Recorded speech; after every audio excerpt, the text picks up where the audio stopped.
A deep-sea diver exploring a sunken World War II submarine off the coast of the Pacific discovers it's not just a relic, it's a vault concealing a secret decades ahead of its time. Inside, he finds evidence of an experimental technology that could rewrite human history. As he unravels the truth behind the submarine's final mission, he becomes the target of powerful forces determined to keep the past buried, and must decide whether to expose the discovery or protect humanity from its consequences. What he discovered in that submarine wasn't just advanced for 1945, it was advanced for today. But here's what nobody expected. The technology wasn't created by human hands. Before we jump back in, tell us where you're tuning in from. And if this story touches you, make sure you're subscribed, because tomorrow I've saved something extra special for you. The morning sun cast long shadows across the deck of the Sea Hunter as Marcus Chen performed his final equipment check. At 42, he had logged more underwater hours than most divers accumulate in a lifetime, but the Pacific waters near the Marshall Islands still demanded respect. His modified diving equipment, custom-built for depths that pushed the boundaries of safe exploration, represented 15 years of refinement and innovation. "You sure about these coordinates, Marcus?" Captain Torres called from the bridge, his weathered face creased with concern. "Chart shows nothing but empty ocean for miles." Marcus adjusted the straps on his rebreather system, checking each connection with practiced precision. The coordinates had come from a reliable source, a retired Navy sonar operator who claimed to have detected an anomalous signature during routine mapping exercises 3 decades ago. Most salvage divers would have dismissed such old intelligence, but Marcus had built his reputation on investigating leads others considered worthless. "Sometimes the best finds are in places nobody thinks to look," Marcus replied, sealing his dive computer into its waterproof housing. The device would record everything: depth, time, water temperature, and most importantly, the precise location of whatever waited below. The dive platform lowered into remarkably calm seas, the kind of conditions that experienced divers knew could change without warning in these waters. Marcus had planned for a maximum depth of 400 feet, deeper than most recreational divers would attempt, but well within his capabilities. His mixed gas system would provide the extended bottom time necessary for thorough exploration. As he descended through layers of increasingly cold water, Marcus noted the unusual clarity at depth. Typically, Pacific waters this far from shore carried enough particulate matter to limit visibility to 50 feet or less. Yet here, the water remained crystalline clear, as if something below was actively filtering the surrounding environment. At 350 feet, his sonar detected the first anomalous readings. The signature was massive, far larger than any known World War II submarine class. Standard German U-boats measured roughly 250 feet in length, but this contact stretched nearly twice that distance. More puzzling, the metallic composition registered differently than expected steel or aluminum alloys. Marcus descended another 30 feet before the outline became visible through the blue-green haze. The submarine rested upright on the seafloor, its hull apparently intact despite 8 decades of submersion. No debris fields surrounded the vessel, suggesting it had settled gently rather than crashing after catastrophic damage. The conning tower rose majestically from the main hull, its periscope housings and antenna arrays still clearly defined. But something was wrong with the proportions. This submarine was built on a scale that defied wartime resource constraints and engineering capabilities. The hull diameter exceeded anything in historical records, while the length suggested internal volume sufficient for far more than standard military operations. Marcus activated his underwater camera system, documenting the vessel from multiple angles as he circled its perimeter. The hull markings were partially corroded, but enough remained visible to attempt identification. What he could read didn't match any known submarine designation from any navy in the world. The numbers and letters appeared German in style, but the sequence made no sense. according to established Kriegsmarine identification protocols. Even more puzzling, sections of the hull showed construction techniques that seemed inconsistent with 1940s manufacturing capabilities. Welding patterns displayed precision that suggested computer-controlled assembly, while certain hull sections appeared to be composed of single-piece construction, impossible with wartime technology. As Marcus approached the damaged section near the stern, he noticed that the breach appeared deliberate rather than accidental. The edges were too clean, too precisely cut to result from torpedo damage or collision. Someone had opened this submarine from the outside, creating an entry point large enough for exploration. His depth gauge showed 380 feet, deeper than most technical divers would attempt, yet well within his planned parameters. The modified breathing mixture provided crystal-clear thinking at depth, essential for making critical decisions in an environment where mistakes could prove fatal. Marcus positioned himself at the breach, peering into darkness that his powerful LED array barely penetrated. The interior appeared remarkably preserved, with minimal marine growth despite decades of submersion. Even more intriguing, he detected no current flow through the opening, suggesting the interior compartments might still be sealed and pressurized. His dive computer showed 30 minutes of bottom time remaining, sufficient for initial exploration, but not enough for thorough investigation. Yet something about this discovery demanded immediate attention. The submarine's size, construction, and condition all suggested significance beyond routine salvage operations. Marcus made his decision. He would enter the submarine and document whatever lay within, even if it meant pushing his safety margins. Some discoveries were worth the risk, and this clearly qualified as a once-in-a-lifetime find. With careful movements, he squeezed through the breach and into the mysterious submarine that would change everything he thought he knew about history, technology, and humanity's place in the universe. The interior of the submarine defied every expectation Marcus had formed during 2 decades of underwater exploration. His LED array illuminated corridors that stretched far beyond the cramped confines typical of wartime vessels. The passageways were wide enough for 3 men to walk abreast, with ceiling heights that allowed comfortable movement without the constant ducking required in conventional submarines. More unsettling was the pristine condition of everything he encountered. 80 years of submersion should have left the interior corroded, filled with marine growth, and structurally compromised. Instead, Marcus found himself swimming through spaces that appeared recently abandoned, as if the crew had evacuated only days ago rather than decades. Emergency lighting strips along the corridor walls emitted a faint blue glow, impossible given the vessel's age and presumed power systems. Marcus tested his equipment readings repeatedly, certain his instruments were malfunctioning. Yet every sensor confirmed the same impossible reality. This submarine maintained electrical power despite 8 decades underwater. The first sealed hatch Marcus encountered stopped him completely. The locking mechanism incorporated design elements he had never seen in historical documentation of submarine construction. Instead of simple wheel-operated dogs, this hatch featured what appeared to be electronic controls integrated into mechanical systems. Symbols etched into the metal surface combined familiar German text with markings that resembled no known language or technical notation. Marcus documented everything with his underwater camera, capturing detailed images of the unusual locking system. The mechanism appeared to require both mechanical manipulation and some form of electronic authentication. Yet as he examined the controls more carefully, patterns began emerging that suggested a logical sequence. After 20 minutes of careful experimentation, Marcus discovered that touching specific symbols in a particular order caused the electronic components to respond.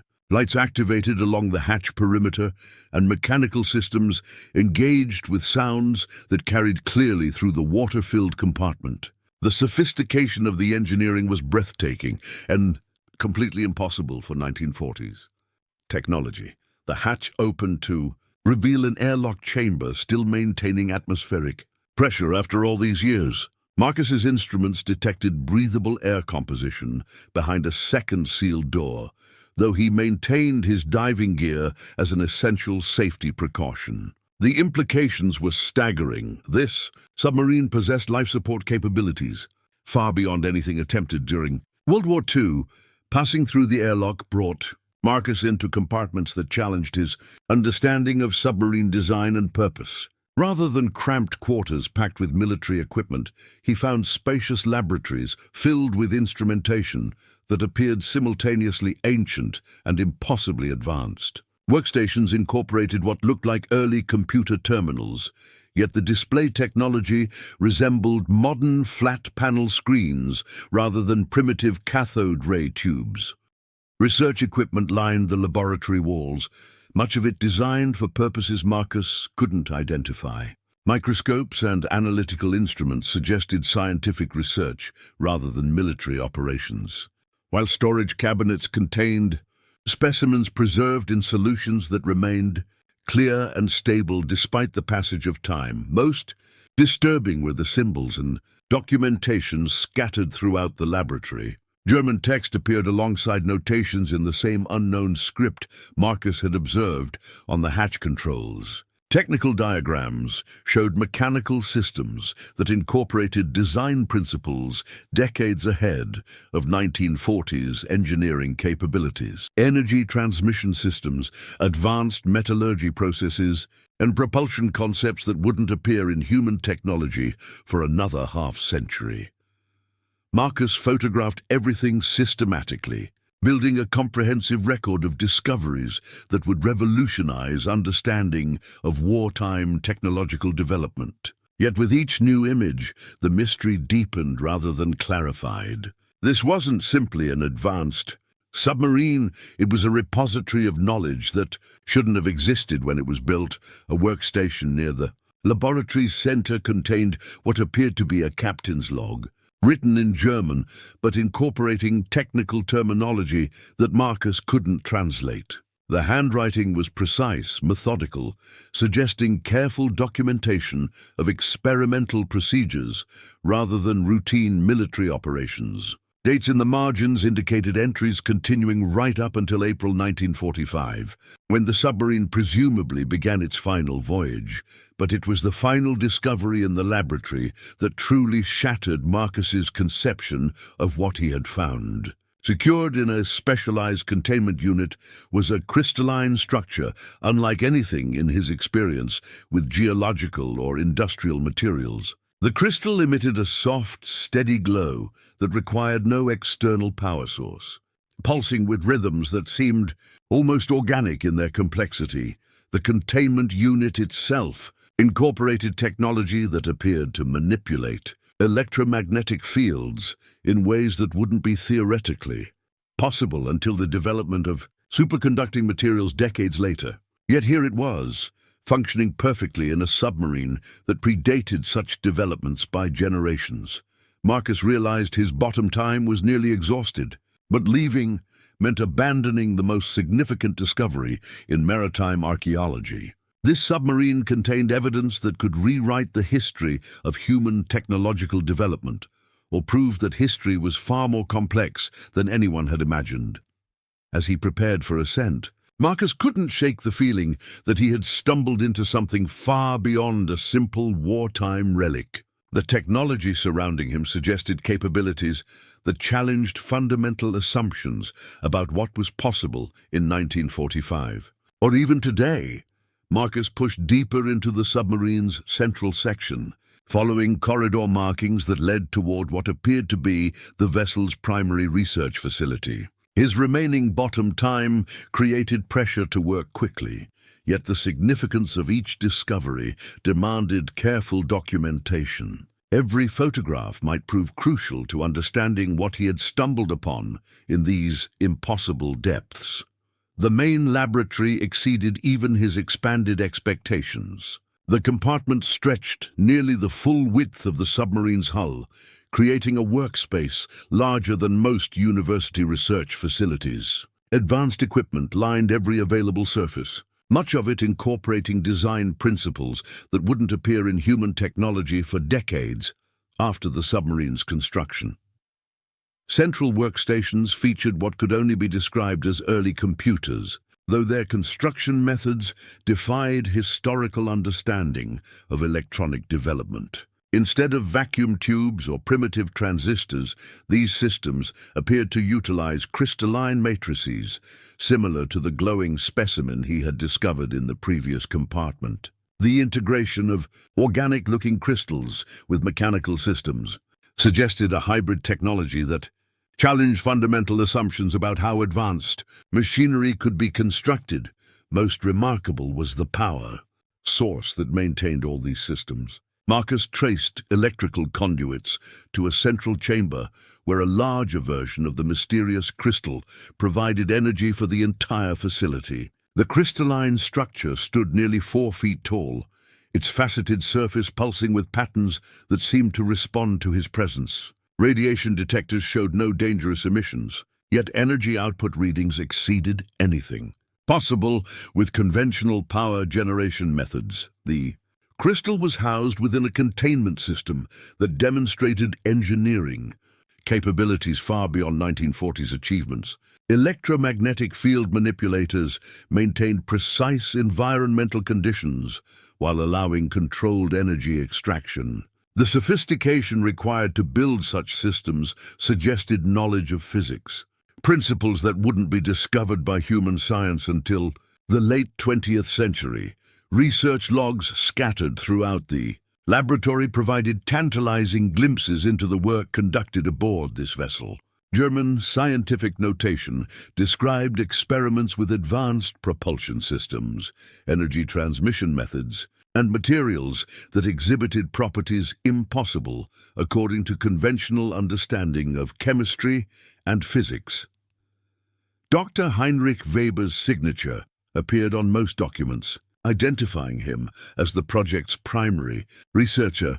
Weber's notes described collaboration with entities he referred to only as the advisors, who provided technological guidance that accelerated German research by decades. Technical diagrams showed propulsion systems that manipulated gravitational fields rather than relying on conventional engines. Energy weapons that focused electromagnetic radiation with precision that wouldn't be achieved by human military technology until the development of modern laser systems. Most disturbing were the biological specimens, preserved in advanced stasis chambers throughout the laboratory. The containers maintained perfect environmental conditions, preserving organic materials that appeared both familiar and utterly alien. Some specimens resembled deep-sea organisms, yet their cellular structure incorporated elements that didn't match any known taxonomical classification.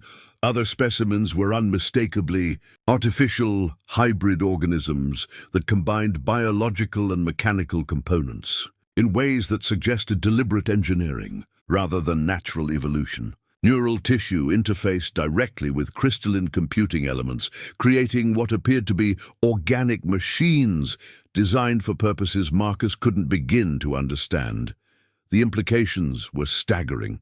This submarine hadn't simply been conducting advanced research. It had been serving as a repository for knowledge and technology that originated from sources outside human scientific development. Weber's notes described regular communication with the advisors, who provided guidance on implementing technologies that human science couldn't yet comprehend.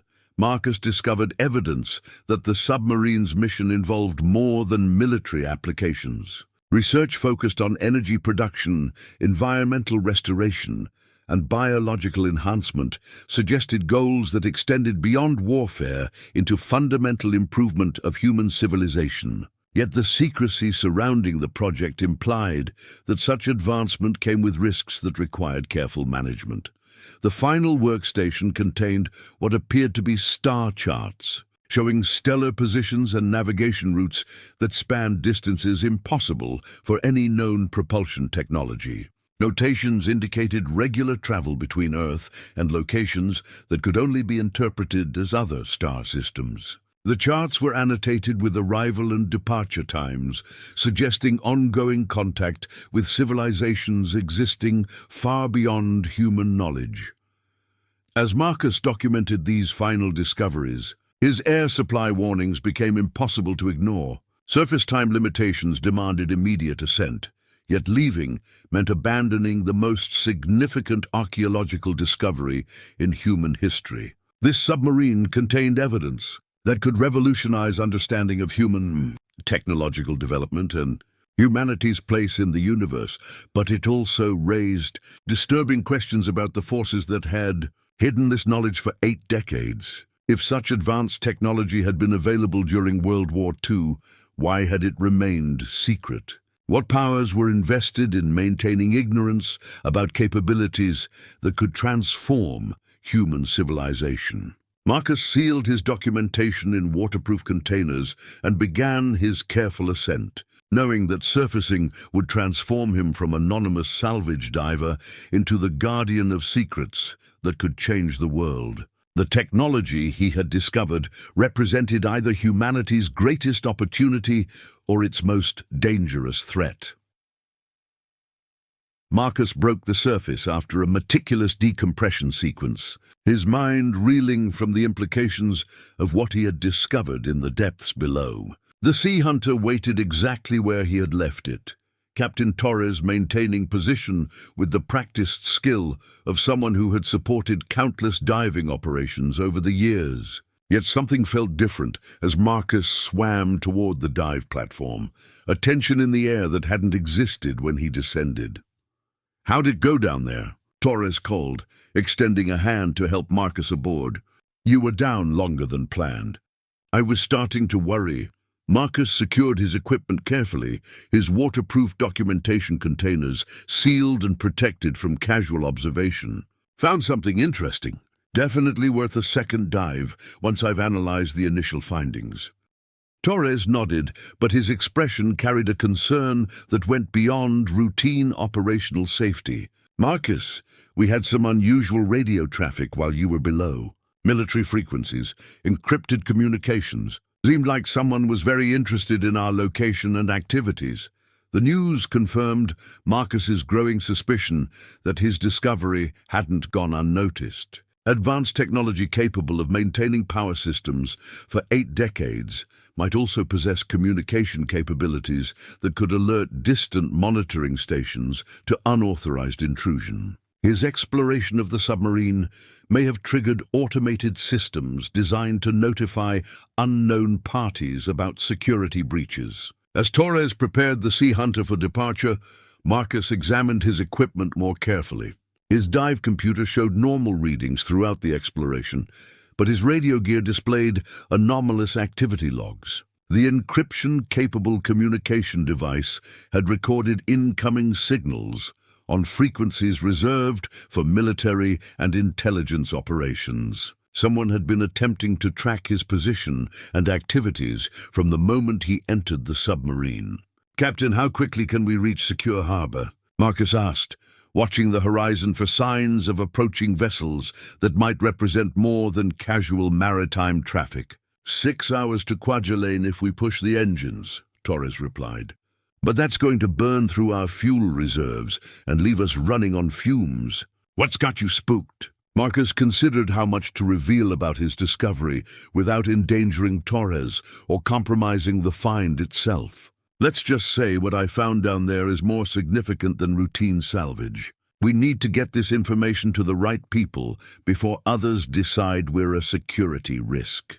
The journey to Kwajalein passed without obvious pursuit. Yet Marcus remained alert for signs of surveillance or interference. His encrypted communication device continued logging attempts to access his location data, suggesting that whoever was monitoring his activities possessed sophisticated tracking capabilities. The technology aboard the submarine apparently included systems designed to alert distant observers to unauthorized contact. Upon reaching harbor, Marcus made immediate contact with Dr. Sarah Webb, a marine archaeologist whose expertise in underwater cultural heritage had proven invaluable during previous discoveries. Sarah's position at the Pacific Maritime Research Institute provided access to resources and contacts that could help determine the proper handling of sensitive archaeological finds. "Marcus, your message sounded urgent," Sarah said as they met at a secure location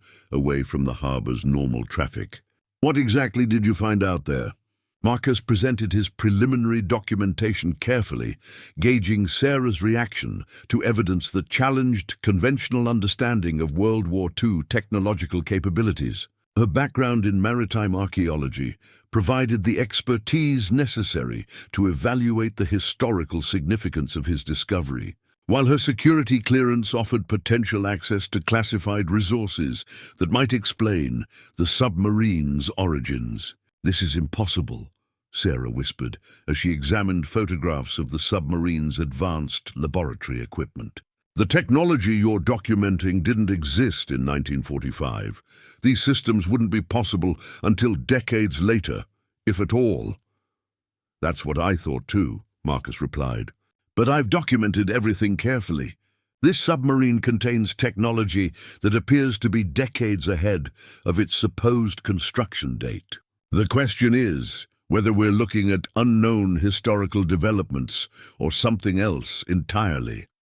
Sarah's analysis confirmed Marcus's assessment, while raising additional concerns about the implications of such a discovery. The submarine represented either a revolutionary advancement in wartime technology that had been hidden from historical records, or evidence of technological assistance from sources outside conventional human development. "Marcus, if this documentation is accurate, we're dealing with a discovery that could rewrite historical understanding of technological development during World War II, Sarah said.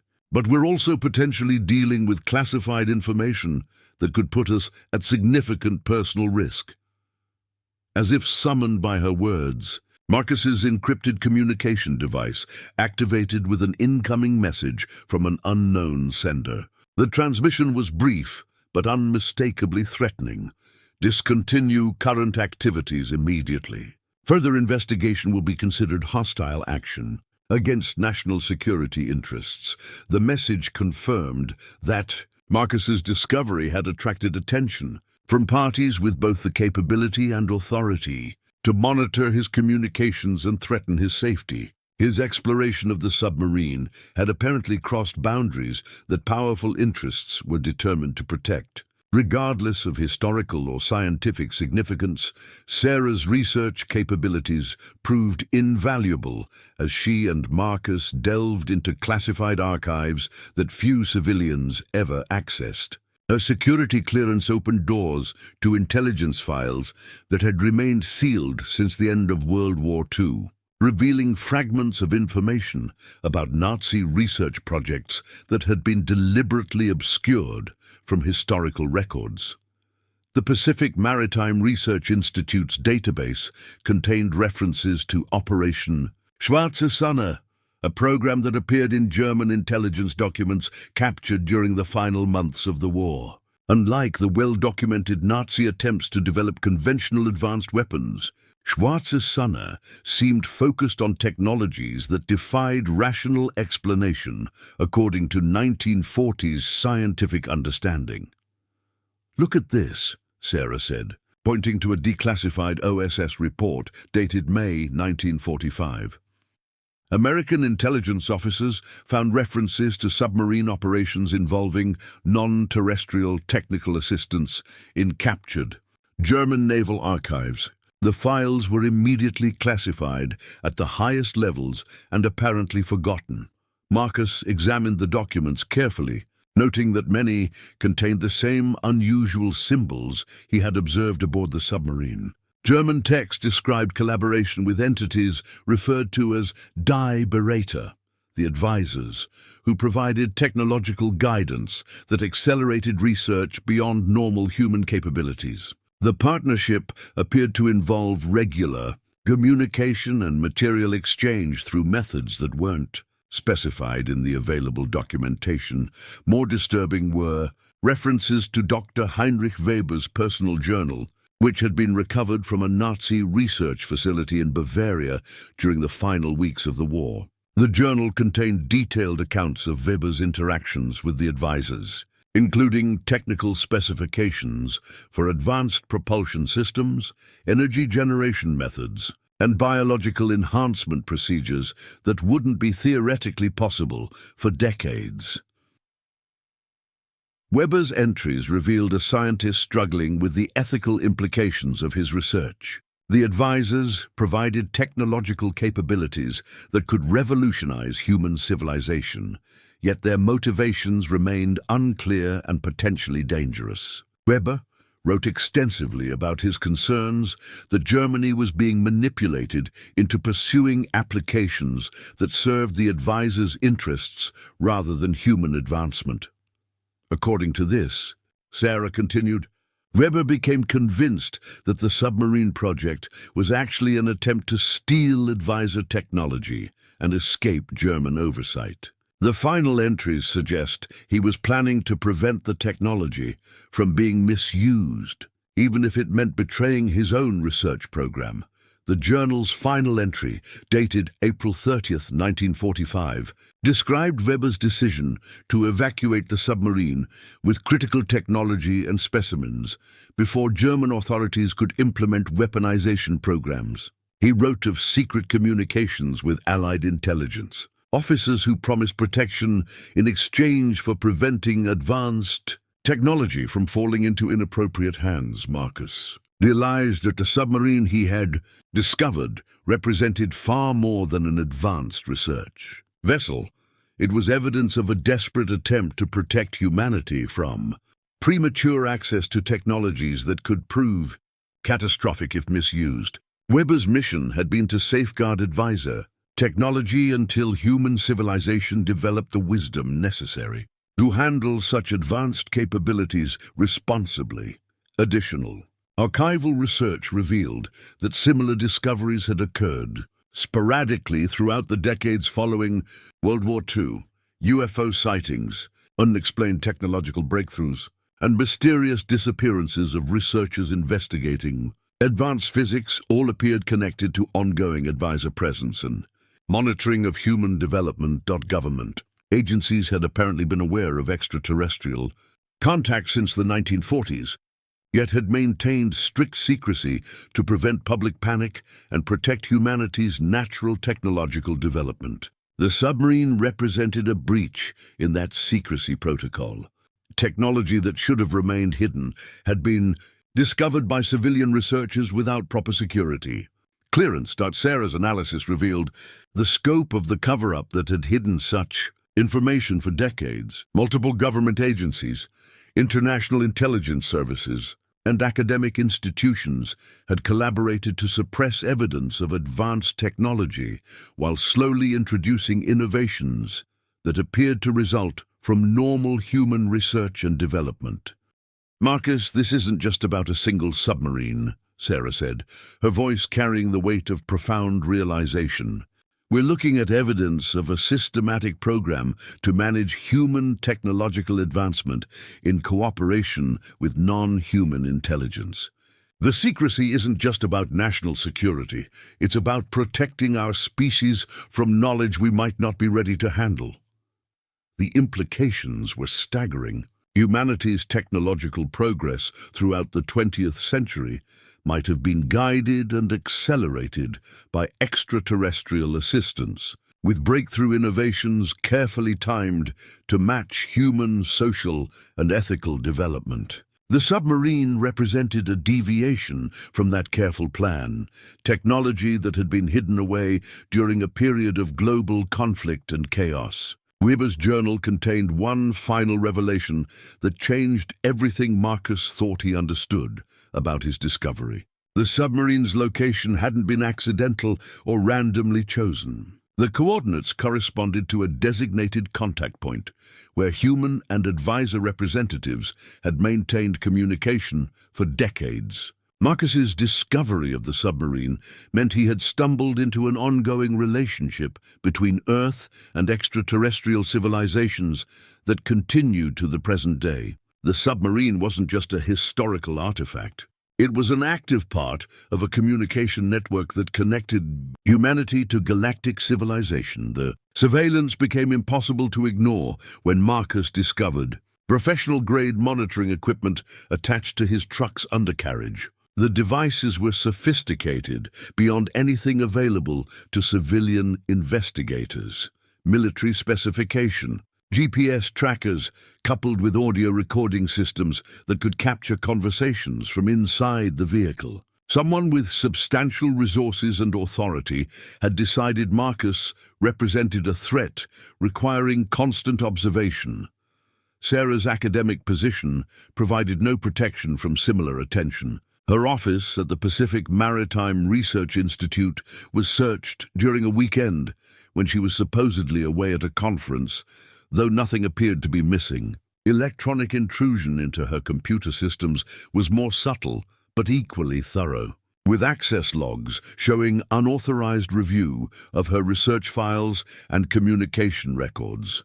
"We're being watched by professionals," Sarah said, as they met in a public location, chosen for its crowds and ambient noise that would complicate electronic surveillance. "Whoever's behind this has resources that suggest government involvement at the highest levels."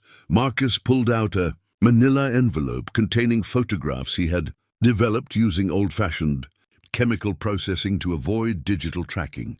"These were taken near the harbor yesterday. Same faces appearing in different locations throughout the day, always maintaining visual contact with my movements." The surveillance photographs revealed a pattern of professional observation that confirmed their suspicions about official interest in their activities. The watchers were too skilled to be corporate security or private investigators. Their coordination and equipment suggested intelligence agency, training and resources. More disturbing was evidence that the submarine site itself had been under observation far longer than Marcus had initially realized. Sarah's research into maritime shipping records revealed unexplained naval exercises in the area dating back to the 1950s, suggesting that authorities had been aware of the submarine's location for decades, while maintaining the fiction that it remained undiscovered.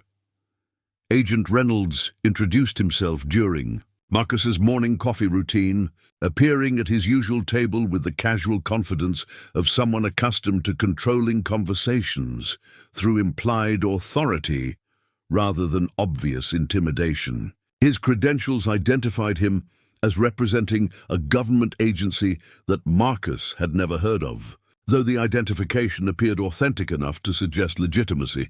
"Mr. Chen, I think we need to discuss your recent diving activities," Reynolds said, settling into the chair across from Marcus without invitation.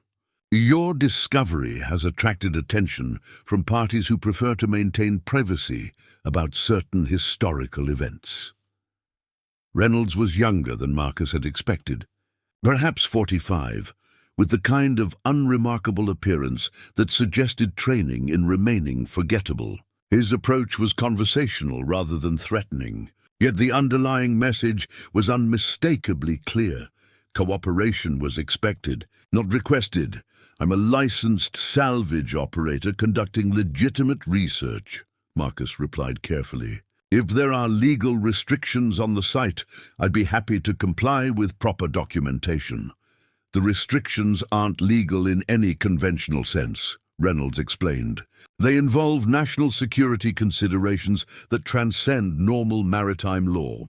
The site you've been exploring contains materials that could destabilize international relations if disclosed improperly." The conversation continued for nearly an hour, with Reynolds demonstrating detailed knowledge of Marcus's discoveries while avoiding specific acknowledgement of their extraordinary nature.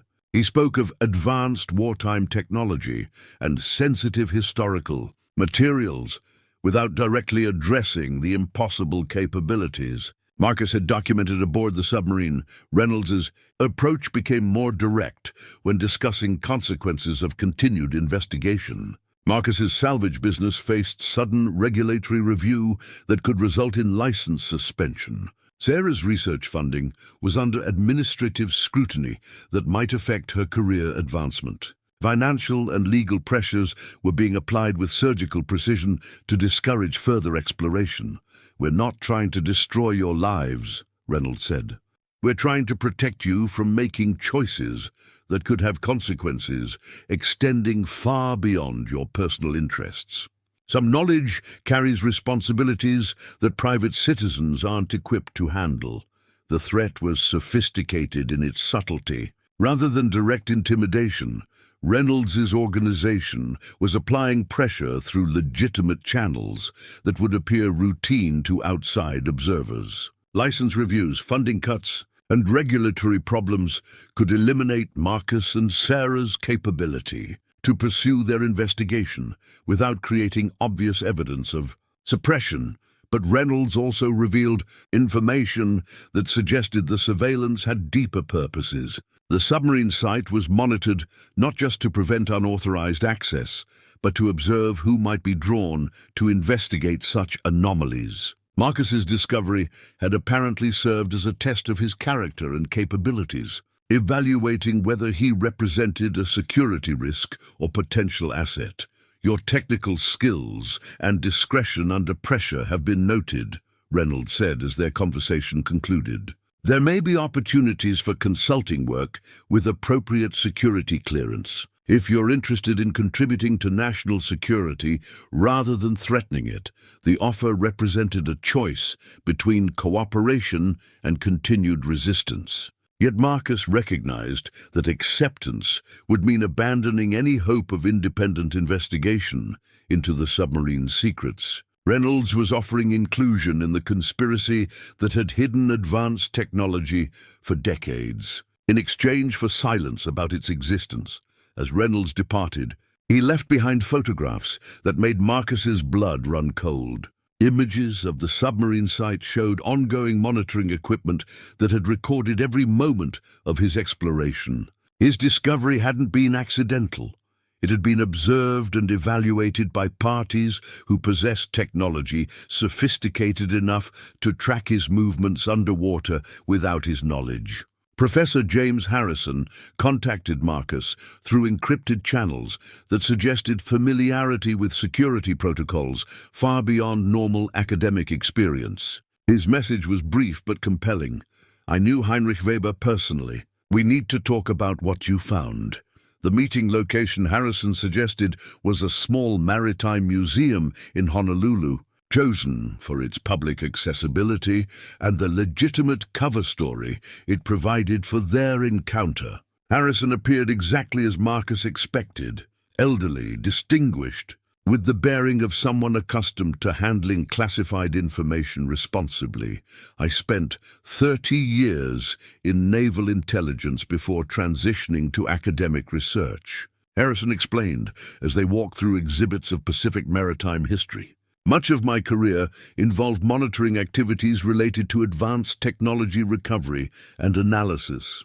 Your submarine discovery represents something I've been tracking for decades." Harrison's knowledge of the submarine's contents exceeded even Marcus's direct observations. He described equipment and research materials with the precision of someone who had studied similar technology extensively. Yet his information came from sources other than the vessel Marcus had explored. "Weber wasn't the only scientist involved in advisor collaboration during the war," Harrison continued. "Similar projects were conducted in multiple locations, with research teams working on different aspects of the same technological advancement program. The submarine you found was just one part of a much larger operation. The scope of wartime extraterrestrial collaboration was far more extensive than Marcus had imagined." Harrison described research facilities hidden throughout Germany, each focusing on specific applications of advisor technology. Propulsion systems, energy generation, biological enhancement, and communication networks were all being developed simultaneously under strict security protocols that prevented any single team from understanding the full scope of the program. Research equipment lined the laboratory walls, much of it designed for purposes Marcus couldn't identify. Microscopes and analytical instruments suggested scientific research rather than military operations, while storage cabinets contained specimens preserved in solutions that remained clear and stable despite the passage of time. Most disturbing were the symbols and documentation scattered throughout the laboratory. German text appeared alongside notations in the same unknown script Marcus had observed on the hatch controls. Technical diagrams showed mechanical systems that incorporated design principles decades ahead of 1940s engineering capabilities. Energy transmission systems, advanced metallurgy processes, and propulsion concepts that wouldn't appear in human technology for another half-century. Marcus photographed everything systematically, building a comprehensive record of discoveries that would revolutionize understanding of wartime technological development. Yet with each new image, the mystery deepened rather than clarified. This wasn't simply an advanced submarine, it was a repository of knowledge that shouldn't have existed when it was built. A workstation near the laboratory center contained what appeared to be a captain's log, written in German, but incorporating technical terminology that Marcus couldn't translate. The handwriting was precise, methodical, suggesting careful documentation of experimental procedures rather than routine military operations. Dates in the margins indicated entries continuing right up until April 1945, when the submarine presumably began its final voyage. But it was the final discovery in the laboratory that truly shattered Marcus's conception of what he had found. Secured in a specialized containment unit was a crystalline structure unlike anything in his experience with geological or industrial materials. The crystal emitted a soft, steady glow that required no external power source. Pulsing with rhythms that seemed almost organic in their complexity, the containment unit itself incorporated technology that appeared to manipulate electromagnetic fields in ways that wouldn't be theoretically possible until the development of superconducting materials decades later. Yet here it was, functioning perfectly in a submarine that predated such developments by generations. Marcus realized his bottom time was nearly exhausted, but leaving meant abandoning the most significant discovery in maritime archaeology. This submarine contained evidence that could rewrite the history of human technological development, or prove that history was far more complex than anyone had imagined. As he prepared for ascent, Marcus couldn't shake the feeling that he had stumbled into something far beyond a simple wartime relic. The technology surrounding him suggested capabilities that challenged fundamental assumptions about what was possible in 1945. Or even today, Marcus pushed deeper into the submarine's central section, following corridor markings that led toward what appeared to be the vessel's primary research facility. His remaining bottom time created pressure to work quickly, yet the significance of each discovery demanded careful documentation. Every photograph might prove crucial to understanding what he had stumbled upon in these impossible depths. The main laboratory exceeded even his expanded expectations. The compartment stretched nearly the full width of the submarine's hull, creating a workspace larger than most university research facilities. Advanced equipment lined every available surface, much of it incorporating design principles that wouldn't appear in human technology for decades after the submarine's construction. Central workstations featured what could only be described as early computers, though their construction methods defied historical understanding of electronic development. Instead of vacuum tubes or primitive transistors, these systems appeared to utilize crystalline matrices, similar to the glowing specimen he had discovered in the previous compartment. The integration of organic-looking crystals with mechanical systems suggested a hybrid technology that challenged fundamental assumptions about how advanced machinery could be constructed. Most remarkable was the power source that maintained all these systems. Marcus traced electrical conduits to a central chamber where a larger version of the mysterious crystal provided energy for the entire facility. The crystalline structure stood nearly 4 feet tall, its faceted surface pulsing with patterns that seemed to respond to his presence. Radiation detectors showed no dangerous emissions, yet energy output readings exceeded anything possible with conventional power generation methods. The crystal was housed within a containment system that demonstrated engineering capabilities far beyond 1940s achievements. Electromagnetic field manipulators maintained precise environmental conditions while allowing controlled energy extraction. The sophistication required to build such systems suggested knowledge of physics, principles that wouldn't be discovered by human science until the late 20th century. Research logs scattered throughout the laboratory provided tantalizing glimpses into the work conducted aboard this vessel. German scientific notation described experiments with advanced propulsion systems, energy transmission methods, and materials that exhibited properties impossible according to conventional understanding of chemistry and physics. Dr. Heinrich Weber's signature appeared on most documents, identifying him as the project's primary researcher. Weber's notes described collaboration with entities he referred to only as the advisors, who provided technological guidance that accelerated German research by decades. Technical diagrams showed propulsion systems that manipulated gravitational fields rather than relying on conventional engines. Energy weapons that focused electromagnetic radiation with precision that wouldn't be achieved by human military technology until the development of modern laser systems. Most disturbing were the biological specimens, preserved in advanced stasis chambers throughout the laboratory. The containers maintained perfect environmental conditions, preserving organic materials that appeared both familiar and utterly alien. Some specimens resembled deep-sea organisms, yet their cellular structure incorporated elements that didn't match any known taxonomical classification. Other specimens were unmistakably artificial hybrid organisms that combined biological and mechanical components in ways that suggested deliberate engineering rather than natural evolution. Neural tissue interfaced directly with crystalline computing elements, creating what appeared to be organic machines designed for purposes Marcus couldn't begin to understand. The implications were staggering. This submarine hadn't simply been conducting advanced research. It had been serving as a repository for knowledge and technology that originated from sources outside human scientific development. Weber's notes described regular communication with the advisors, who provided guidance on implementing technologies that human science couldn't yet comprehend.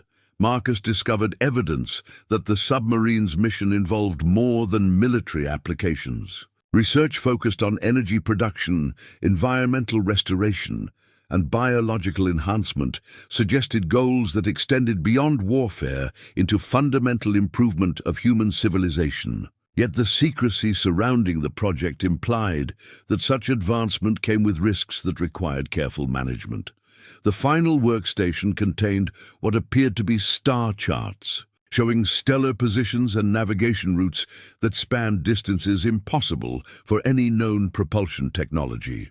Notations indicated regular travel between Earth and locations that could only be interpreted as other star systems. The charts were annotated with arrival and departure times, suggesting ongoing contact with civilizations existing far beyond human knowledge. As Marcus documented these final discoveries, his air supply warnings became impossible to ignore. Surface time limitations demanded immediate ascent, yet leaving meant abandoning the most significant archaeological discovery in human history. This submarine contained evidence that could revolutionize understanding of human technological development and humanity's place in the universe, but it also raised disturbing questions about the forces that had hidden this knowledge for 8 decades. If such advanced technology had been available during World War II, why had it remained secret? What powers were invested in maintaining ignorance about capabilities that could transform human civilization? Marcus sealed his documentation in waterproof containers and began his careful ascent, knowing that surfacing would transform him from anonymous salvage diver into the guardian of secrets that could change the world. The technology he had discovered represented either humanity's greatest opportunity or its most dangerous threat. Marcus broke the surface after a meticulous decompression sequence, his mind reeling from the implications of what he had discovered in the depths below. The sea hunter waited exactly where he had left it, Captain Torres maintaining position with the practiced skill of someone who had supported countless diving operations over the years. Yet something felt different as Marcus swam toward the dive platform, a tension in the air that hadn't existed when he descended. "How'd it go down there?" Torres called, extending a hand to help Marcus aboard.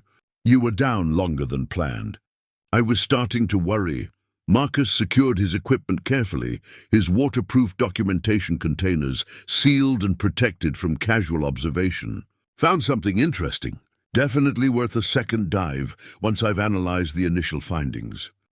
The submarine itself served as more than a storage facility. It functioned as an active communication relay between Earth-based human authorities and advisor monitoring stations located throughout the solar system.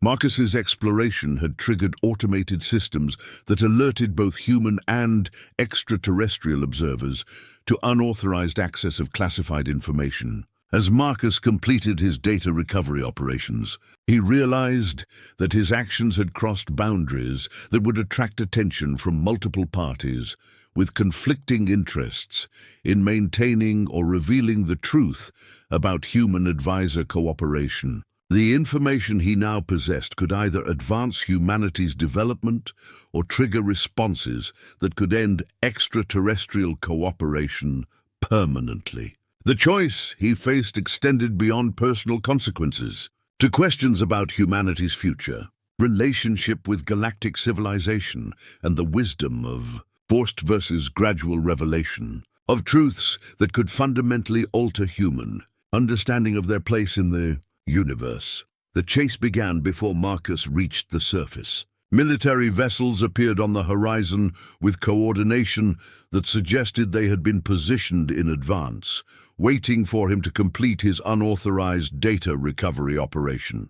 Harrison's warnings about multiple factions monitoring the submarine site proved accurate as government forces moved to intercept him before he could reach international waters. Marcus's borrowed vessel lacked the speed to outrun military pursuit, but his knowledge of local currents and reef systems provided advantages that larger ships couldn't match. Navigating through shallow waters that would challenge military vessels, he headed toward a chain of small islands where Harrison had arranged emergency shelter. The pursuit intensified as additional forces joined the operation. Helicopter surveillance maintained visual contact, while naval vessels attempted to herd Marcus toward deeper waters where capture would be simplified. Radio communications intercepted by his equipment revealed coordination between multiple agencies, each with different priorities regarding the submarine discovery to corporate mercenaries operating independently of government forces complicated the pursuit by attempting to capture both Marcus and the data he had recovered. Their involvement suggested that private interests had been monitoring the situation alongside official agencies, seeking to acquire alien technology for commercial exploitation, regardless of security implications. During a brief respite in a hidden cove, Marcus made a disturbing discovery while examining his diving equipment. A microscopic tracking device, similar to technology he had observed aboard the submarine, was embedded in his air supply regulator. The device was far more sophisticated than any human tracking technology, suggesting that his movements had been monitored by the advisors themselves. The tracking implant's discovery recontextualized everything Marcus understood about his situation. His independent exploration of the submarine hadn't been as unauthorized as he had believed. He had been selected and guided by forces that possessed technology beyond human capabilities. The advisors had been observing his actions while allowing him to believe he was operating independently. Sarah's research, coordinated through encrypted communications, revealed that similar tracking devices had been found in the remains of other individuals who had encountered alien technology throughout history. Dr. Weber's preserved tissue samples, recovered from the submarine, contained identical implants that had monitored his activities for decades before his death. The pattern suggested that contact with advisor technology triggered automatic monitoring protocols designed to track individuals who gained access to classified information. Rather than preventing such contact, the advisors seemed more interested in observing how humans would respond to exposure to advanced capabilities. Marcus realized that his pursuit by government and corporate forces was itself part of the ongoing experiment. The advisors were evaluating how human institutions would react to unauthorized disclosure of alien technology, using his discovery as a test case for broader policy. Decisions about future contact and technological sharing. The chase continued across multiple island chains as Marcus attempted to reach the secure facility where Harrison waited with equipment that could analyze the alien data safely. Military coordination suggested that his capture was considered essential to maintaining security protocols that had protected alien technology for decades. Yet, the pursuit also revealed divisions within government forces about how to handle the situation. Radio intercepts indicated disagreement between agencies about whether Marcus should be captured, recruited, or eliminated. Some factions sought to suppress his discovery entirely, while others wanted to evaluate his findings for potential intelligence value. Corporate involvement introduced additional complications as private security forces attempted to capture Marcus independently of government operations. Their sophisticated equipment and coordination suggested access to technology and intelligence that rivaled official agencies, indicating that alien technology had been shared with private interests despite official secrecy protocols. During a particularly intense phase of the pursuit, Marcus witnessed technology that confirmed his growing suspicions about the extent of alien involvement in current events. Military aircraft demonstrated capabilities that exceeded known performance specifications, while tracking systems displayed accuracy that suggested access to technology beyond current human development. The realization that human military forces possessed alien-derived technology changed Marcus's understanding of the power dynamics surrounding his discovery.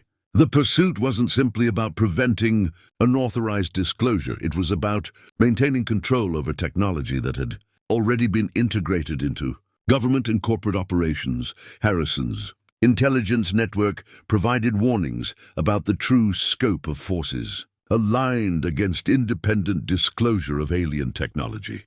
Military industrial interests, intelligence agencies, and corporate research divisions had all been developing applications of alien technology while maintaining public ignorance about its origins. Marcus's data recovery operation had threatened to expose not just historical alien contact, but ongoing cooperation between human authorities and extraterrestrial representatives that shaped contemporary technological development. His pursuit represented efforts to protect a relationship that extended far beyond the World War II submarine discovery.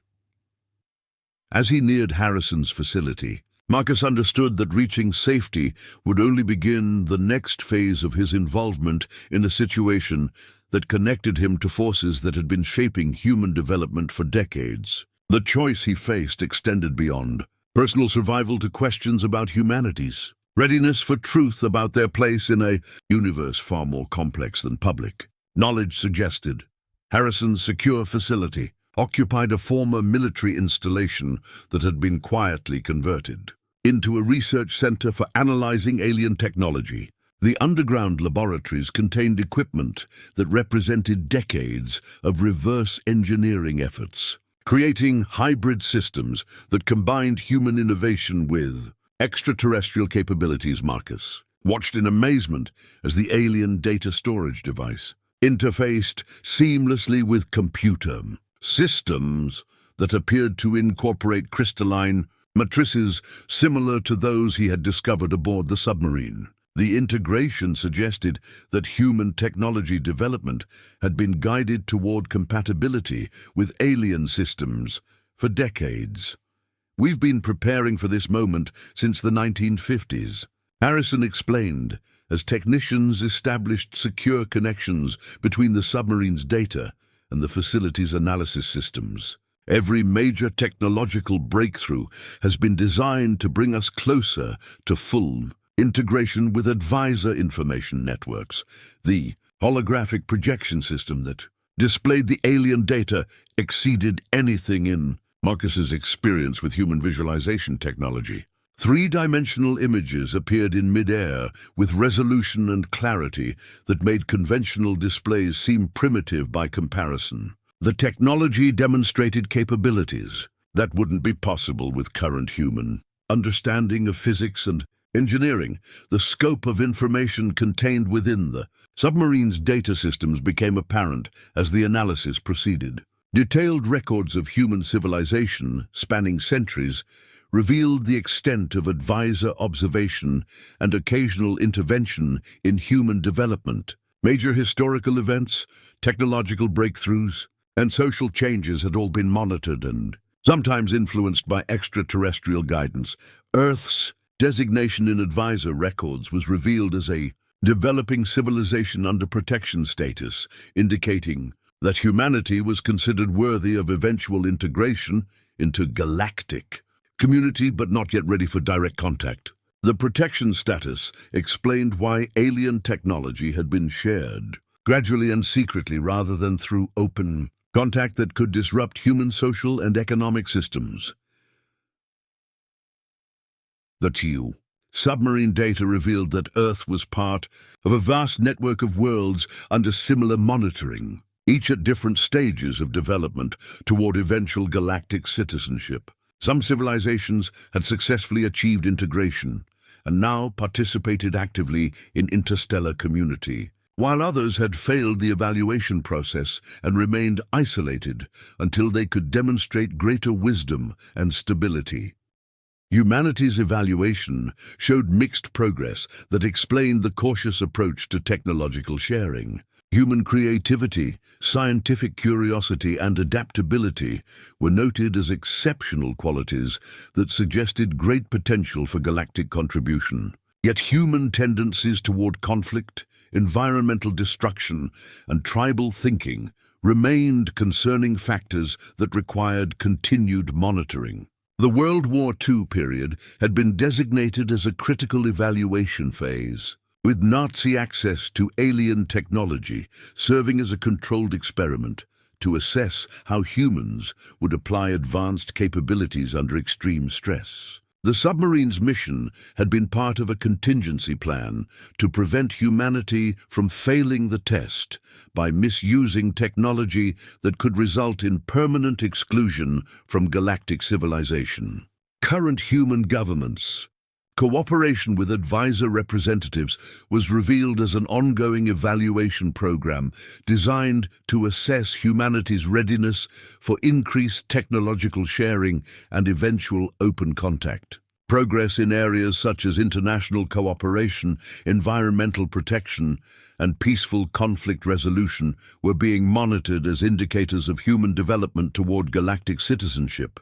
The data also revealed disturbing information about factions within human leadership that opposed continued cooperation with alien representatives. Corporate interests sought to weaponize alien technology for profit and military advantage, while political extremists viewed extraterrestrial contact as a threat to human sovereignty and independence. These opposition factions had been working to expose or terminate alien cooperation through various means, including attempts to capture and reverse engineer alien technology independently of official protocols. Marcus's discovery of the submarine represented an opportunity for such groups to access advanced capabilities without advisor oversight or restrictions. The holographic displays showed star maps indicating the locations of advisor monitoring stations throughout the solar system, revealing an extensive observation network that had been operating undetected for decades. Communication arrays, research facilities, and transportation systems were hidden on asteroids, moons, and deep space locations that remained beyond human detection capabilities. Regular communication between Earth-based human authorities and advisor representatives involved exchanges of information about human progress, technological requirements, and social development that shaped policy decisions at the highest levels of government. The relationship was far more extensive and ongoing than Marcus had imagined possible. The submarine itself was revealed as more than a historical artifact. It served as an active relay station in the communication network that connected Earth to the broader galactic community. Marcus's exploration had triggered automated systems that alerted both human and alien observers to unauthorized access of classified information. As the analysis continued, Marcus realized that his actions had created a crisis that could affect humanity's future relationship with galactic civilization. The choice he faced involved not just personal consequences, but decisions that could determine whether humanity continued progressing toward galactic citizenship or faced isolation from the broader universe, the alien communication array hidden within. Harrison's facility represented technology that challenged Marcus's understanding of what was possible within the constraints of known physics. The crystalline interface responded to his presence with patterns of light that seemed almost organic in their complexity, as if the system was evaluating his worthiness for direct contact with extraterrestrial intelligence. "The advisors have been waiting for someone like you," Harrison explained as he activated systems that had remained dormant for decades. "An individual who discovered their technology independently without government authorization or corporate manipulation. Your status as an unaffiliated researcher makes you uniquely qualified for direct communication." The contact protocols required Marcus to interface directly with the alien technology through neural connections that seemed impossibly advanced for equipment that predated human understanding of brain-computer interfaces by generations. Yet the system integrated seamlessly with human consciousness, creating communication channels that transcended normal language barriers. The advisor representative that responded to Marcus's contact identified itself only as an observer, one of many stationed throughout the solar system to monitor human development and evaluate progress toward galactic citizenship. Its communication style was both alien and strangely familiar, as if the entity understood human thinking patterns through centuries of careful study. "Your species stands at a crucial transition point," the observer communicated through direct neural interface that bypassed spoken language entirely. "The knowledge you have acquired through independent discovery creates opportunities and risks that will influence humanity's future relationship with galactic civilization." The observer's perspective on human development revealed both encouragement and concern about humanity's progress toward readiness for open contact. Human creativity, adaptability, and scientific curiosity were acknowledged as exceptional qualities that suggested great potential for galactic contribution. Yet human tendencies toward conflict, environmental destruction, and short-sighted thinking remained obstacles that required careful management. "The technology aboard the submarine represents a test of human wisdom," the observer explained. "Your response to this discovery will help determine whether your species is ready for increased technological sharing or requires continued protection from capabilities that could prove destructive if misused." The communication revealed that Marcus's tracking implant was part of a broader monitoring system that observed individuals who encountered alien technology throughout human history. Rather than controlling such encounters, the advisors preferred to observe how humans would respond to exposure to advanced capabilities, using these interactions as evaluation criteria for broader policy decisions. The observer's description of galactic civilization painted a picture of cooperative development between species that had achieved technological and social maturity, sufficient for interstellar integration. Member civilizations contributed unique perspectives and capabilities, while adhering to protocols that prevented the misuse of advanced technology for destructive purposes. Many developing civilizations failed to achieve the wisdom necessary for galactic citizenship, the observer continued. They acquire advanced technology before developing the ethical frameworks necessary to use such capabilities responsibly. These species typically destroy themselves or become quarantined until they demonstrate greater maturity. Humanity's evaluations showed mixed results that explained the advisor's cautious approach to technological sharing. The species demonstrated remarkable potential for creative problem-solving and rapid adaptation, yet also showed disturbing tendencies toward tribal thinking and resource exploitation that could prove catastrophic if combined with advanced technology. The World War II period had been designated as a critical evaluation phase, specifically because it demonstrated both humanity's capacity for unprecedented destruction and remarkable cooperation when facing existential threats. The controlled exposure to alien technology during this period provided data about how humans would apply advanced capabilities under extreme stress. Your governments have been cooperating with our representatives for decades, the observer revealed. This partnership serves to gradually introduce technological capabilities while monitoring human, social, and ethical development. The goal is to prepare your species for eventual open contact without causing cultural disruption that could prove destructive. Yet, the observer also expressed concern about factions within human leadership that oppose continued cooperation with alien representatives. Corporate interests seeking to weaponize alien technology and political extremists viewing extraterrestrial contact as a threat to human sovereignty were creating pressures that could force premature disclosure of the relationship. Marcus learned that his discovery of the submarine had created a crisis that required immediate resolution. The unauthorized access to alien technology threatened to expose cooperation protocols that had been carefully maintained for decades, potentially triggering responses that could end extraterrestrial assistance permanently. The choice before you extends beyond personal consequences, the observer explained. Your decision about how to handle this knowledge will influence whether humanity continues progressing toward galactic citizenship or faces isolation from the broader universe until your species achieves greater wisdom.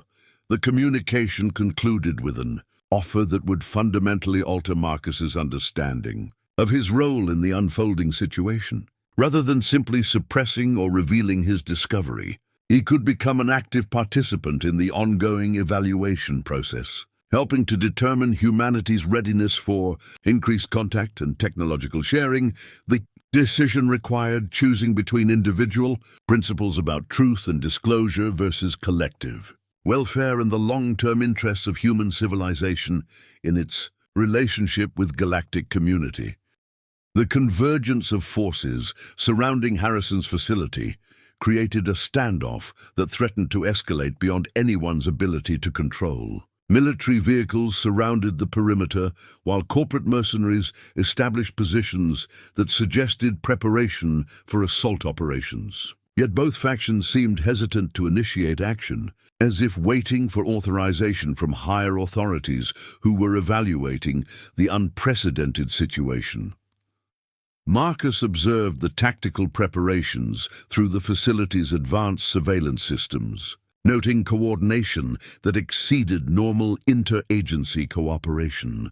Government forces included personnel from multiple branches and intelligence services, while corporate teams demonstrated equipment and training that rivaled military capabilities. The resources committed to resolving his discovery indicated that the stakes extended far beyond simple security. Concerns. Sarah's analysis of the tactical documents she had acquired revealed the scope of planning that had gone into suppressing potential disclosure of alien technology. Military contingency plans included protocols for eliminating civilian witnesses to extraterrestrial contact, while corporate interests had prepared acquisition strategies that prioritized capturing alien technology regardless of legal or ethical constraints. They're not just trying to contain your discovery, Sarah explained through encrypted communications. These plans suggest they've been preparing for this kind of situation for decades. Every scenario involves either recruiting you into the cover-up or ensuring you can never reveal what you've learned. The corporate forces were led by representatives of defense contractors who had been developing applications of alien technology through classified programs that operated outside normal government oversight. Their involvement suggested that private interests had gained access to extraterrestrial capabilities and were now seeking to protect their advantages by preventing independent disclosure. Harrison's intelligence network provided information about the decision-making process occurring at the highest levels of government and corporate leadership. The submarine discovery had forced a crisis meeting between human authorities and advisor representatives, with both sides evaluating whether continued cooperation remained viable given the security breach. The advisors are considering terminating all technological assistance if this situation isn't resolved satisfactorily, Harrison warned. Their protocols include provisions for withdrawing from civilizations that demonstrate inability to maintain necessary secrecy during evaluation periods. The military tactical plans, Marcus observed, included deployment of technology that clearly incorporated alien-derived capabilities. Communication systems demonstrated encryption and range that exceeded known human capabilities, while vehicles displayed performance characteristics that suggested access to advanced propulsion and materials science. The realization that human military forces were already using alien technology extensively changed Marcus's understanding of the disclosure implications. Public revelation of his discovery wouldn't just expose historical contact, it would reveal ongoing cooperation that shaped contemporary military and technological capabilities. Agent Reynolds appeared among the government forces, his presence confirming that the situation had escalated to levels requiring coordination between multiple agencies with different priorities regarding alien technology management. His communications, intercepted by Harrison's surveillance systems, revealed debates about whether Marcus represented a security threat or potential asset. Corporate mercenaries began probing the facility's defenses with equipment that demonstrated capabilities beyond normal private security operations. Their coordination and technology suggested access to intelligence and resources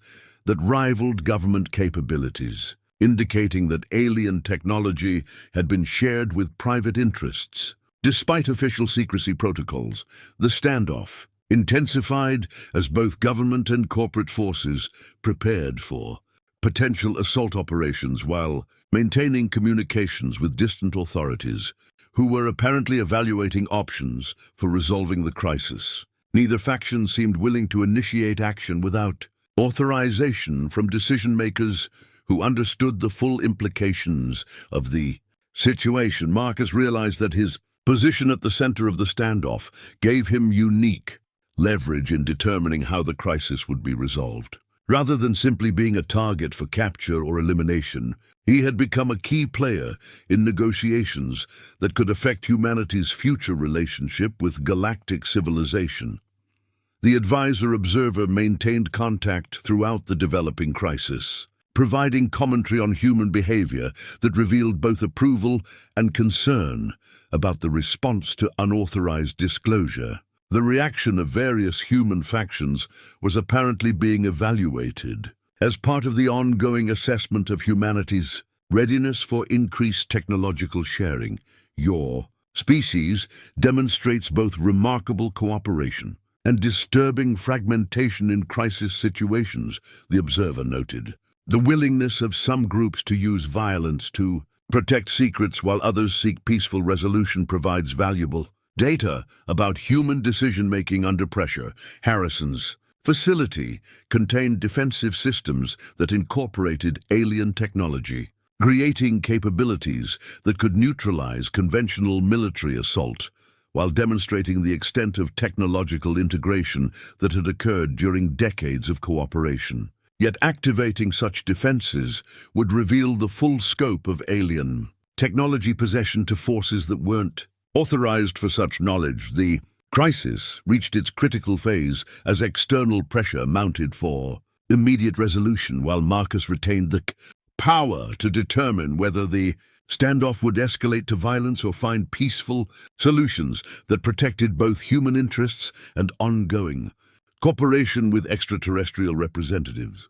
The final confrontation began when corporate forces attempted to breach the facility's perimeter using equipment that clearly incorporated alien-derived technology.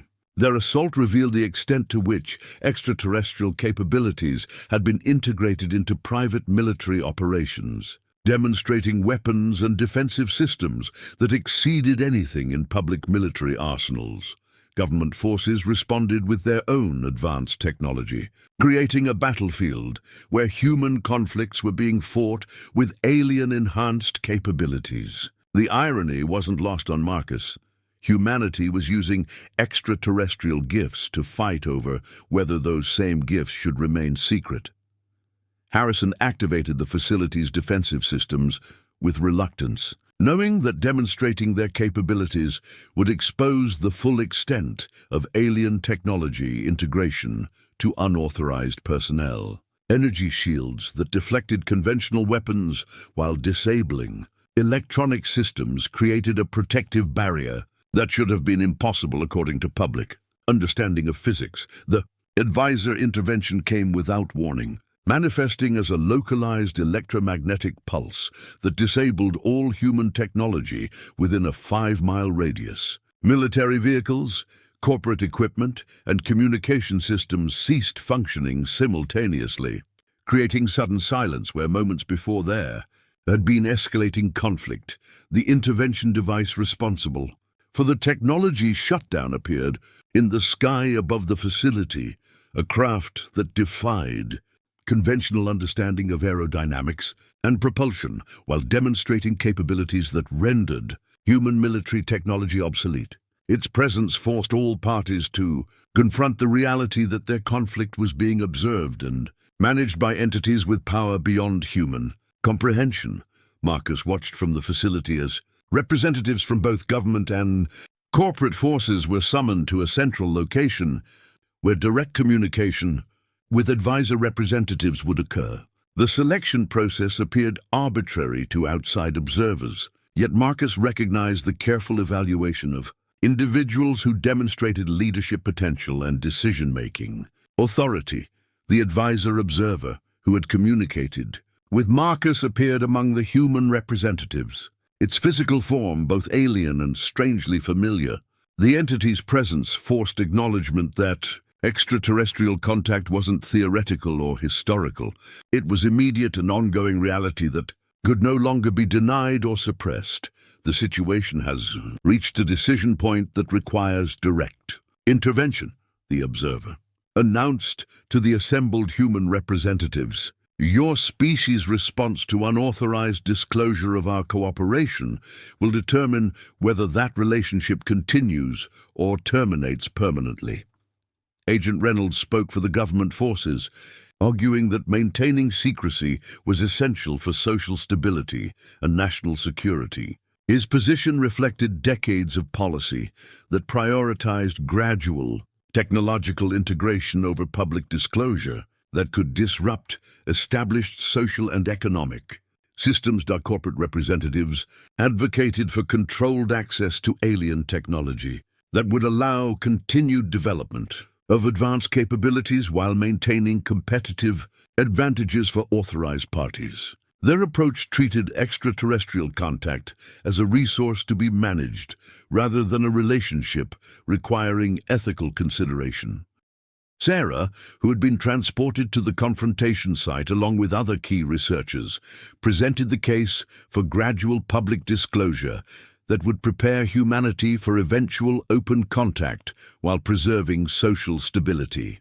Her academic perspective emphasized the importance of education and cultural preparation for revelations that would fundamentally alter human understanding of their place in the universe. Marcus found himself designated as the primary decision-maker, his status as an independent discoverer of alien technology, giving him unique authority to determine how the crisis would be resolved.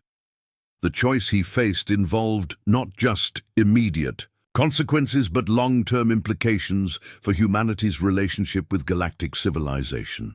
The technology aboard the submarine was placed there specifically to test your species' readiness for increased cooperation, the observer explained.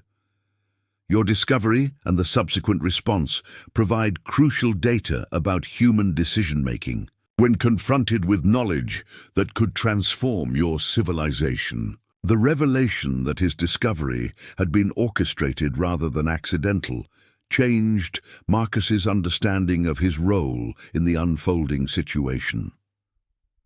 Rather than stumbling into a secret by chance, he had been selected and guided by forces that possessed technology and knowledge far beyond human capabilities. The observer's offer presented options that went beyond simple secrecy or disclosure.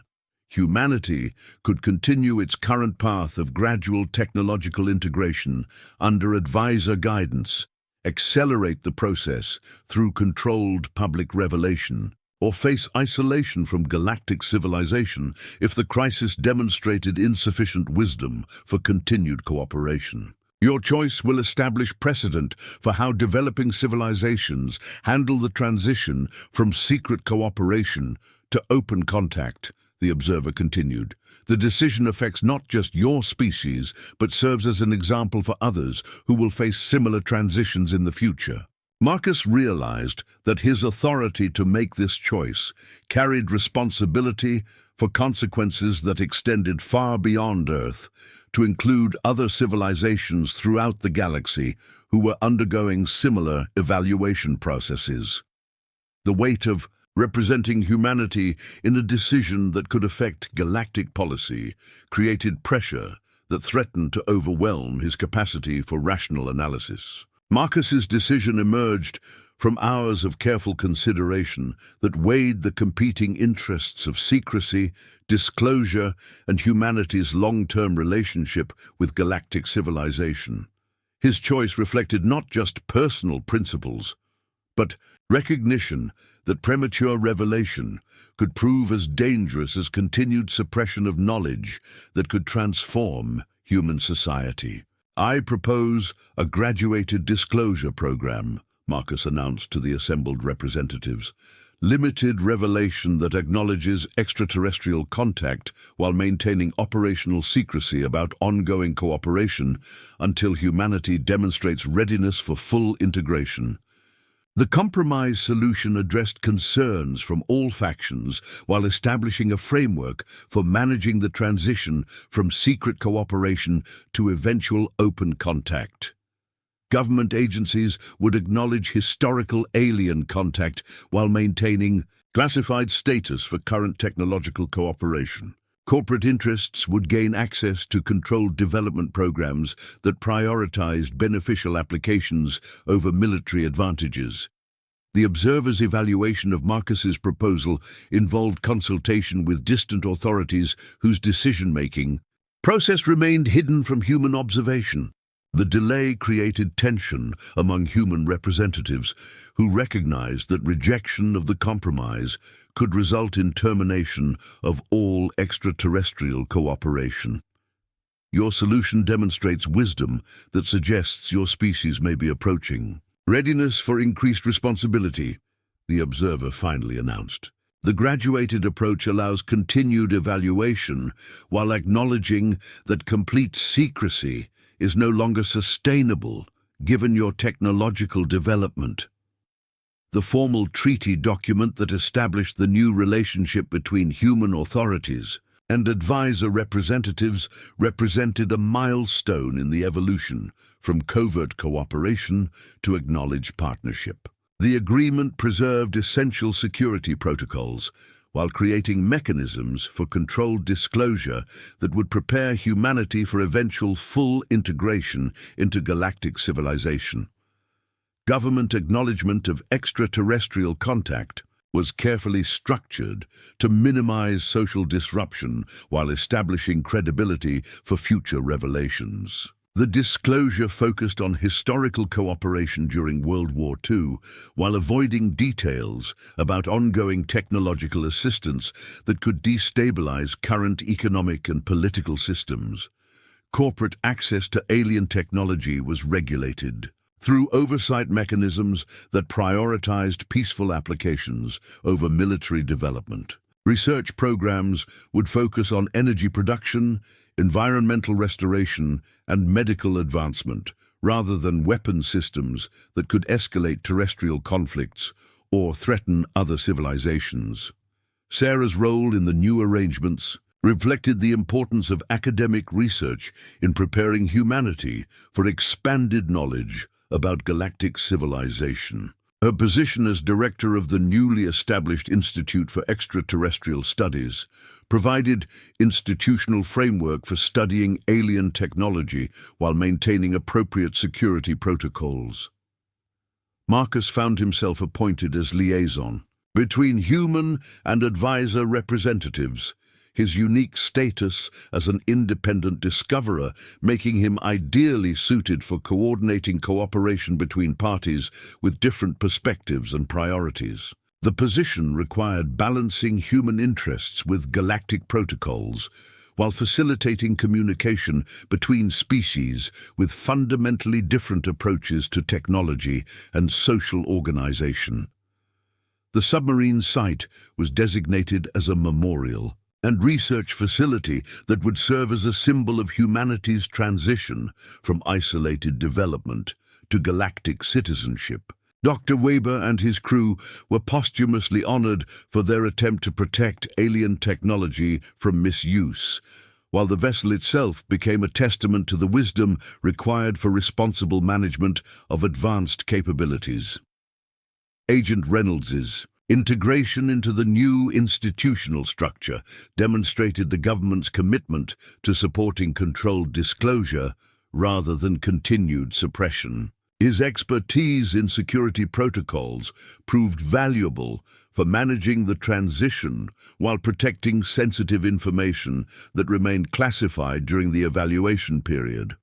Harrison's facility was expanded into a comprehensive research center for studying alien technology under conditions that satisfied both human scientific curiosity and advisor security requirements. The expansion created opportunities for collaborative research that advanced human understanding while respecting extraterrestrial protocols about appropriate technological development.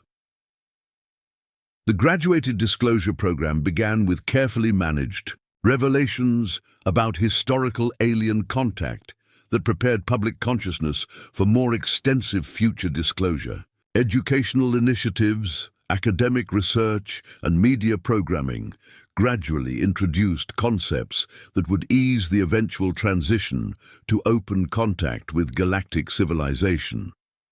Corporate cooperation with the new arrangements was ensured through access to controlled development programs that offered commercial advantages in exchange for adherence to ethical guidelines about technology application. The approach channeled private sector innovation toward beneficial applications while preventing militarization of alien capabilities.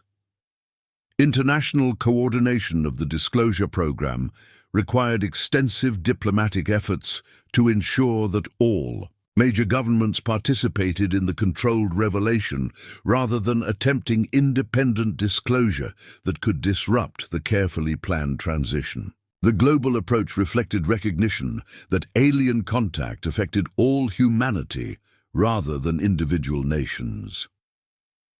Marcus's reflection on the journey from simple salvage diver to cosmic diplomat revealed the profound personal transformation that accompanied his involvement in events that transcended individual experience. The responsibility of representing humanity in decisions about galactic relationships required wisdom and perspective that challenged his understanding of leadership and ethical decision-making.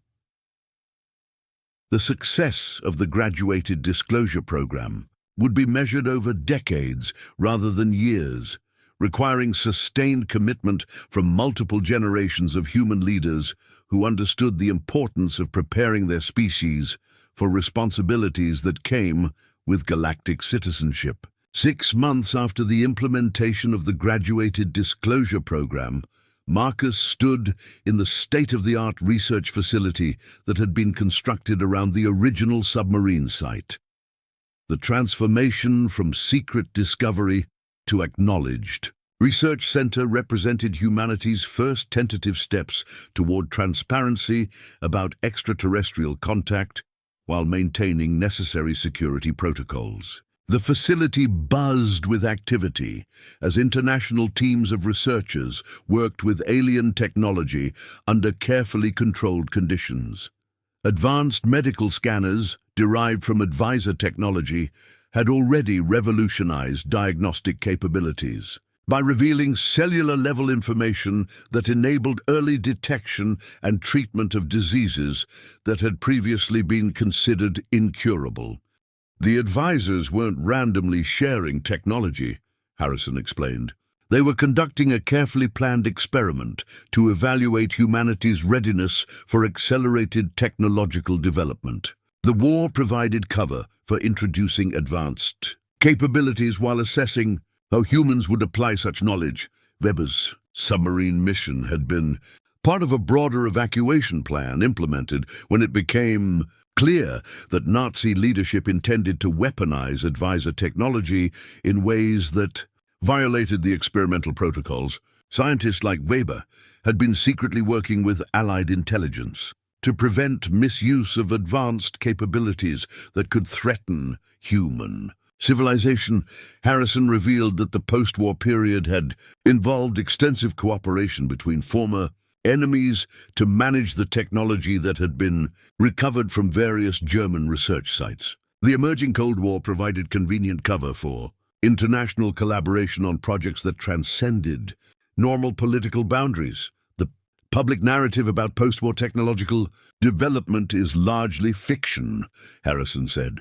Most major breakthroughs since 1945 have involved reverse engineering or adaptation of advisor technology that was recovered during the final stages of the war. The space program, computer development, advanced materials science, all of it has been guided by knowledge that originated from non-human sources. The revelation recontextualized everything Marcus thought he understood about technological progress during the 20th century. Humanity's rapid advancement wasn't the result of natural scientific development, but rather careful integration of extraterrestrial knowledge under guidance that ensured gradual adaptation without cultural shock.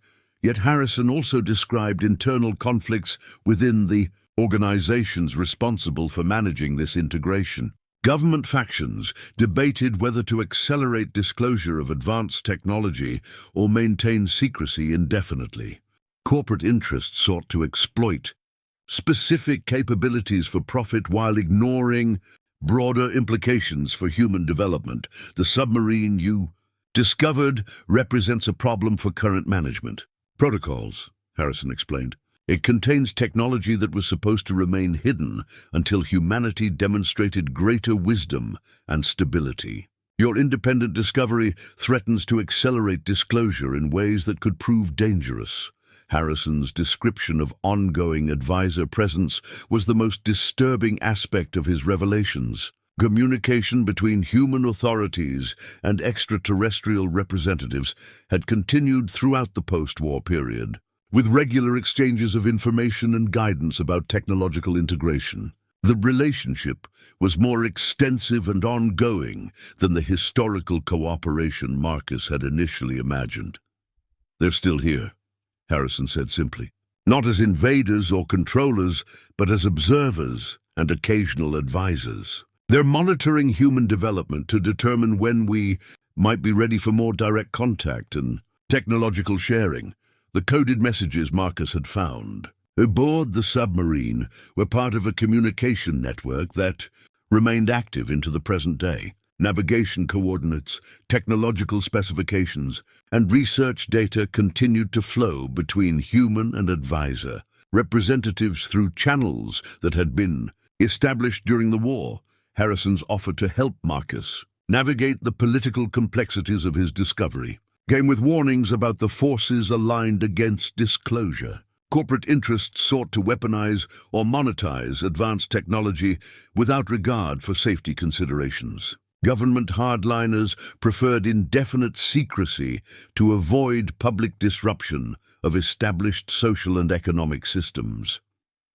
"You've stumbled into a situation that's been carefully managed for 8 decades, Harrison concluded. "The question now is whether you want to become part of that management structure or risk the consequences of opposing it." Marcus realized that his simple salvage operation had evolved into a choice that could affect the future relationship between humanity and galactic civilization. The submarine wasn't just a historical artifact. It was a test of human readiness for knowledge that could transform or destroy civilization. Marcus's return to the submarine site required careful planning to avoid the surveillance network that Harrison had warned him about. Using a borrowed vessel and modified diving equipment, he approached the coordinates during a weather window that would complicate satellite observation while providing adequate safety margins for deep water operations. The submarine appeared unchanged from his initial visit.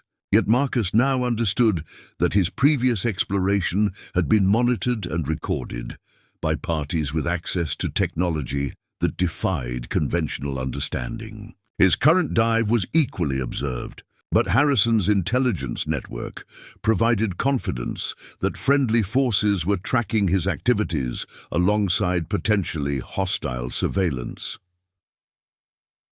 Advanced data recovery equipment provided through Harrison's contacts allowed Marcus to interface directly with the submarine's crystalline storage systems. The alien data matrices contained information organized in ways that challenged human concepts of information architecture, yet patterns emerged that suggested logical structures accessible to patient analysis. The scope of data stored within the submarine systems exceeded anything Marcus had imagined possible. Centuries of accumulated information about human civilization, technological development, and social evolution were catalogued with scientific precision that revealed the extent of ongoing extraterrestrial observation. Advisor. Records indicated that Earth had been monitored continuously for over a millennium, with detailed documentation of human progress in science, philosophy, arts, and social organization. The data revealed a species assessment program designed to evaluate when developing civilizations might be ready for direct contact and technological integration with galactic community. Humanity's evaluation showed mixed results that explained the advisor's cautious approach to technological sharing. Human creativity, adaptability, and scientific curiosity were noted as exceptional qualities that suggested great potential for galactic contribution. Yet human tendencies toward conflict, resource exploitation, and tribal thinking were identified as concerning factors that required careful management. The submarine's data storage revealed that World War II had been a critical evaluation period for human civilization. The conflict demonstrated both humanity's capacity for unprecedented destruction and remarkable cooperation when facing existential threats. Nazi access to advisor technology had been a controlled experiment to assess how humans would apply advanced capabilities under extreme stress.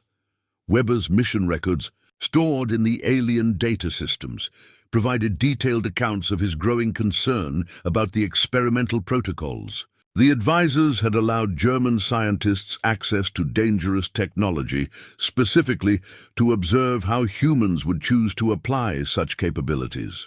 Weber realized that humanity was being tested through deliberate exposure to temptation that could prove catastrophic. The evacuation of advanced technology aboard the submarine represented Weber's attempt to prevent humanity from failing a test that could result in permanent exclusion from galactic civilization. Advisor protocols included provisions for terminating contact with species that demonstrated irresponsible use of advanced capabilities, effectively quarantining developing civilizations until they achieved greater wisdom. Marcus discovered that the technology aboard the submarine was intentionally incomplete, designed to provide impressive capabilities while preventing access to the most dangerous applications. Energy systems, propulsion technology, and biological enhancement tools were all limited versions of more advanced advisor capabilities, offering glimpses of potential while maintaining safety restrictions. Yet even these limited technologies represented advancement that could transform human civilization if properly integrated. The crystalline power sources could provide clean, unlimited energy that would eliminate environmental destruction caused by fossil fuel consumption. Propulsion systems could enable efficient space travel that would open the solar system to human exploration and colonization. The biological specimens preserved aboard the submarine told the story of advisor intervention in human evolutionary development. Genetic samples revealed that human intelligence and creativity had been subtly enhanced through carefully introduced modifications that accelerated natural evolutionary processes without creating obvious artificial alterations. The implications were staggering. Humanity's rapid development from primitive hunter-gatherers to spacefaring civilization had been guided and accelerated through extraterrestrial intervention that remained hidden from human awareness. Major evolutionary leaps, technological breakthroughs, and social advances had all been influenced by advisor guidance designed to prepare humanity for eventual galactic integration. Communication. Logs stored in the alien data systems revealed ongoing contact between human governments and advisor representatives throughout the post-war period. Regular exchanges of information, technology transfers, and policy coordination had shaped human development in ways that remained hidden from public awareness. Yet the discoveries also revealed concerning patterns in human behavior that validated continued advisor caution about full disclosure. Some groups attempted to claim exclusive access to particular sites based on geographical location, while others sought to commercialize discoveries for national or corporate advantage. Marcus found himself increasingly involved in diplomatic efforts to maintain cooperation between human factions, while also representing Earth's interests in communications with multiple alien species. The expansion of contact beyond a single advisor representative required understanding of galactic political structures that were far more complex than initial contact had suggested. The Hybrid Technology Development Program had produced innovations that were beginning to transform human civilization in ways that would have seemed impossible just years earlier. Clean energy systems, advanced transportation, and communication networks that operated on galactic scales were becoming available through controlled integration programs. Corporate participation in technology development was producing economic changes that required careful management to prevent disruption of social systems that weren't prepared for rapid transformation. The availability of unlimited clean energy and advanced manufacturing capabilities threatened to make traditional economic models obsolete. The Graduated Disclosure Program was accelerating as humanity demonstrated capacity for handling increased knowledge responsibly. Each successful phase of revelation justified expanded access to information and technology that brought Earth closer to full integration into galactic civilization. Marcus's role was evolving from liaison to ambassador as humanity's relationship with extraterrestrial civilizations became more formal and extensive. The responsibility of representing Earth in galactic affairs required understanding of interstellar politics and protocols that challenged human concepts of diplomacy and international relations. The success of controlled disclosure was encouraging optimism about humanity's eventual transition to open contact, yet also reinforcing the importance of maintaining wisdom and patience throughout the complex process of integrating into a universe far more populated and organized than humans had previously imagined. 5 years had passed since Marcus first descended to the mysterious submarine, and now he stood on the observation deck of the underwater research station that had been constructed around the site.